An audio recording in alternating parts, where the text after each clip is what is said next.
Hi, I'm Melissa Roddy. I'm currently making a documentary about the history of Afghanistan and recently learned that the movie Charlie Wilson's War makes the claim that during the 1980s, the United States' support to the Afghan rebels in their fight to defeat the Soviet Union went to Ahmad Shah Massoud. Ahmad Shah Massoud was the famed Northern Alliance leader who was assassinated on September 9, 2001. This photo was taken in a cave during a Soviet bombardment in 1984. So I asked certain key individuals who participated in this aspect of our recent history what they thought of the claim that U.S. support went to Ahmad Shah Massoud. The movie Charlie Wilson's War, it states that our support went to Massoud. No. Well, that's amazing. I didn't know that. That's discouraging. That's simply not true. That's simply not true. I can still vividly recall in 1986 meeting with one of Ahmad Shah Massoud's logistics officers in Peshawar, and he basically reiterated what many other people had told me, some very good observers of Afghanistan at the time, that the actual aid that was getting into the Panjshir Valley and to Massoud was minimal. Nothing close to what Gulbaddin Hekmatyar and some of the other parties received. Massoud was the best of the commanders, the most effective, and happily the most friendly towards the United States. And he most certainly didn't get what he deserved. And furthermore, he was in a highly strategic location, the Panjshir Valley, which is north of Kabul, and which guards the transport between Kabul and Termez and the other points up there next to Uzbekistan and Turkmenistan and Tajikistan, through which countries the Soviet weaponry flowed. So he was in a highly strategic position. He deserved, for reasons of strategy, at least his fair share, and also for reasons that he was a good guy. He was one of the goodest of the guys, if you will.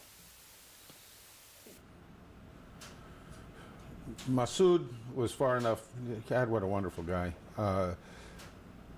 If anything, I would say Massoud was quite probably the Afghan personality that had been through the Soviet occupation years who had the most possibility for being a statesman. He was not the favorite of the Pakistan because he was not Pashtun, clear. Sorry. Shah Massoud did not have the type of relationship with the Pakistanis that was required to be able to receive the aid. He was independent. He didn't let them run the show. He didn't listen to all of their advice, and he, quite frankly, disturbed the Paks. And also there are tribal reasons, but Ahmad Shah Massoud was never close to the Paks, and they just didn't give him the type of money, even though he was probably killing more Soviets than any of the Mujahideen. Massoud got very little of U.S. support.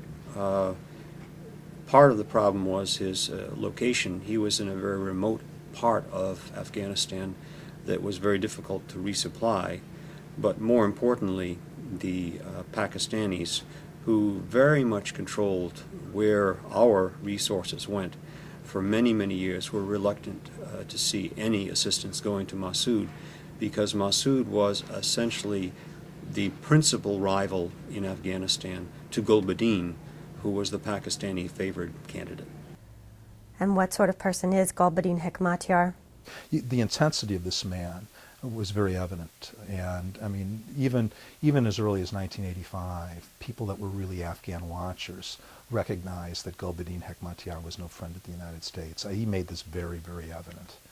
Well, they simply were hostile to U.S. interests and to Western values generally, and probably could be counted upon to continue to be hostile to U.S. interests and Western values once the Soviets left and an effort was made to establish a new government, a freely chosen government in Afghanistan. Well, I was at meetings in Washington in '86, '87, when issues of Gulbaddin's attacks on some of the other Mujahideen parties were raised with members of the United States government, both State Department and parts of the intelligence community.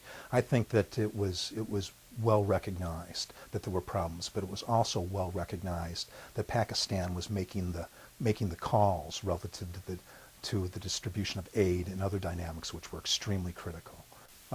I and many members of Congress constantly lobbied, importuned the White House and the State Department and the CIA to take more direct control, and to determine which groups should get which weapons and when. Congressman Charlie Wilson worked very closely with the CIA. How did he respond to information that Gulbaddin Hekmatyar was attacking his allies and abusing civilians?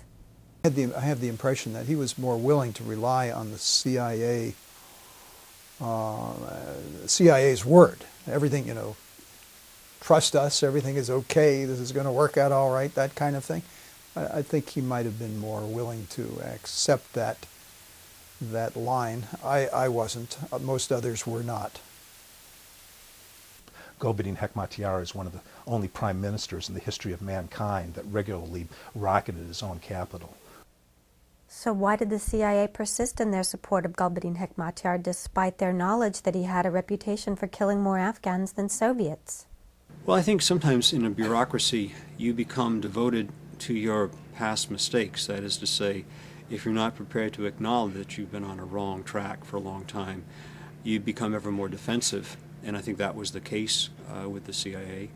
The relationship with Gulbaddin, for example, had developed very early at the behest of the Pakistanis. It was unquestioned in the beginning, and perhaps that's understandable in a very chaotic situation, but over the years there should have been some questioning. Well, I don't agree with the thesis that the CIA did things right. I think they mostly did them wrong. I think it was mostly the valiant courage of the Afghan freedom fighters that carried the day. To be sure, with our weaponry, but the CIA did an atrocious job of administering the aid. It didn't do a job at all. It simply handed over this stuff to Pakistan, and Pakistan had its own agenda, its own favored groups. It's remarkable to me that there could be such a misreading of relatively recent history about which there is lots of factual data. 2 days ago, I left a message for Tom Hanks through his assistant, inquiring as to why they chose to claim that U.S. support during the 1980s went to Ahmad Shah Massoud. Maybe I shouldn't wait by the phone.